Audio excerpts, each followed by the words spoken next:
నమస్తే ఫ్రెండ్స్, నేను మీ Sravani. Welcome back to Sravani's kitchen. ఈరోజు ఈ వీడియోలో చాలా తేలిగ్గా చేసుకునే రుచికరమైన ఎనర్జీ డ్రింక్ని ఈ వీడియోలో మీతో షేర్ చేసుకోబోతున్నానండి. ఇప్పటికీ మీరు చల్లగా తాగడానికి రకరకాల డ్రింక్స్ చూసి ఉంటారు.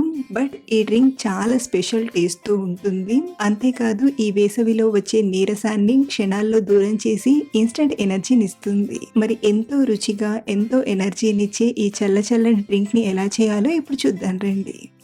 ముందుగా స్టవ్ ఆన్ చేసి కడాయిలోకి ఒక 3/4 లీటర్ పాలను తీసుకోండి.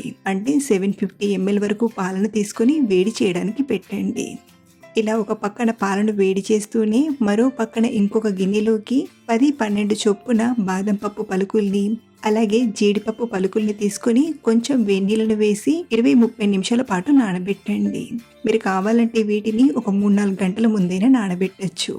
అలాగే మరొక గిన్నెలోకి 1.5 టేబుల్ స్పూన్ కస్టర్డ్ పౌడర్ని తీసుకోండి. ఇక్కడ నేను వెనిలా ఫ్లేవర్ కస్టర్డ్ పౌడర్ వాడుతున్నాను.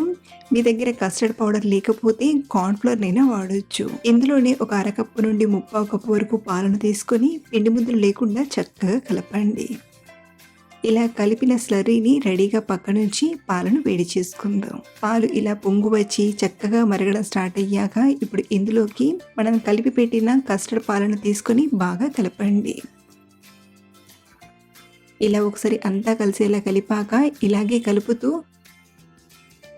ఉడకబెట్టామంటే కస్టర్డ్ పౌడర్ అనేది చక్కగా ఉడికి పాలు కొంచెం చిక్కబడతాయి. చూడండి, ఇలా కొంచెం పాలు క్రీమీగా కాస్త చిక్కబడ్డాక ఇప్పుడు ఈ కడాయిని రెడీగా పక్కన పెట్టి ఇంకొక ప్యాన్ని తీసుకోండి. ఇప్పుడు ఇందులోకి ఒక అరకప్పు వరకు చక్కెరను ఒకే ప్లేస్లో కాకుండా ఇలా కొంచెం ప్యాన్లో స్ప్రెడ్ చేసినట్టుగా తీసుకోండి.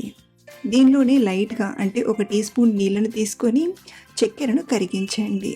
ఇలా కరిగిస్తున్నప్పుడు ఎక్కువగా కలిపామంటే గరిటెకే చక్కెర అతుక్కుంటుంది. కాబట్టి స్లోగా మధ్యలో కలుపుతూ ఇది క్యారమెల్లా వచ్చేంత వరకు వేడి చేయాలి.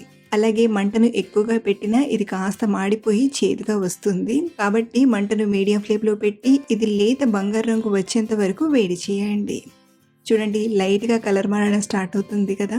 సో ఇదంతా క్యారమెల్ అనేది ఇలా గోల్డెన్ కలర్లోకి వచ్చాక స్టవ్ ఆఫ్ చేసేసి దీన్ని మనం కస్టర్డ్ పాలల్లోకి తీసుకుందాం. క్యారమెల్ మొత్తం ఒకేసారి తీసుకున్నామంటే పాలు పొంగిపోతాయి. కాబట్టి ఇలా స్లోగా కొద్దిగా తీసుకోండి. ఇలా మొత్తం తీసుకొని అంతా కలిసేలా కలపండి. పాలు కొంచెం వేడిగా ఉంటాయి కాబట్టి క్యారమెల్ తీసుకున్నప్పుడు అంతగా ముద్ద కట్టదు.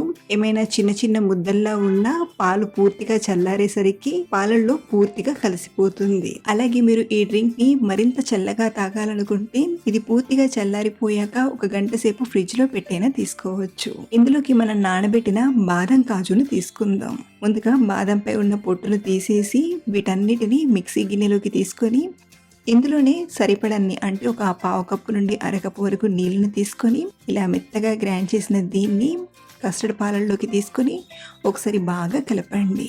ఈ టైంలో మీకు కన్సిస్టెన్సీ మరీ చిక్కగా అనిపిస్తే కాచి చల్లార్చిన పాలను కానీ లేదా కొన్ని ఐస్ క్యూబ్స్ని వేసి కన్సిస్టెన్సీని సరి చేసుకోవచ్చు.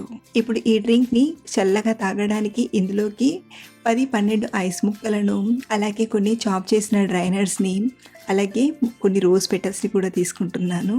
ఇలా తీసుకుని ఒకసారి బాగా కలిపి చల్లగా సర్వ్ చేసుకోవడమే. ఈ డ్రింక్ టేస్ట్ చాలా యూనిక్గా మంచి రుచిగా ఉంటుంది. ఇక్కడ మనం క్యారమెల్తో ఈ డ్రింక్ని ప్రిపేర్ చేసాం కాబట్టి ఎవరికైనా ఈ టేస్ట్ అనేది చాలా బాగా నచ్చుతుంది. అంతే, సింపుల్గా చేసుకున్న మన హెల్తీ డ్రింక్ తయారైపోయింది. మీరు కూడా చల్లగా టేస్టీగా తీసుకోవాలనుకుంటే ఈ వేలో ఒకసారి ట్రై చేసి చూడండి. డెఫినెట్గా ఎంజాయ్ చేస్తారు. అలాగే ట్రై చేశాక మీకు ఎలా వచ్చిందో కింద కామెంట్లో నాతో షేర్ చేసుకోవడం మర్చిపోవద్దు. Thank you for watching.